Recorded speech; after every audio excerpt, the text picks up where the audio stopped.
সকাল সকাল মনটা ভালো হয়ে আবার খারাপ হয়ে গেল। ঘুম থেকে উঠে যেই ফোনটা হাতে নিয়ে দেখি যুবসাথীর টাকা ঢুকেছে, এসএমএস এসছে, কিন্তু অ্যাকাউন্টটা চেক করার পর জানতে পারি এখনো পর্যন্ত টাকা আসেনি। তাই আর মন খারাপ না করে রুম থেকে বেরিয়ে হোটেলে চলে আসি।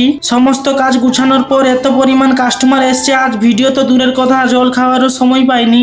আমি কাজের ফাঁকি দিয়ে এদিকে লটারি কাটতে চলে এসেছিলাম। যখন লটারি টাকাটা দিতে যাব, ফোন বের করে দেখি আবার একটা এসএমএস এসছে। এই এসএমএসটা এসেছিল ব্যাংক থেকে, 1500 টাকা ঢুকেছে। আমিও বন্ধুদের জ্বালানোর জন্য হোয়াটসঅ্যাপে স্টোরি লাগিয়ে দিয়েছিলাম। কিরে বন্ধু, আমাকে তো অনেক বলছিলিস অনলাইনে ফর্ম ফিল আপ করেছি, আমি নাকি পাবো না, তুই অফলাইনে করে কি পেলি? টাকা ঢুকেছে? গাইস, সে যাই হোক, একটু মজা করছিলাম।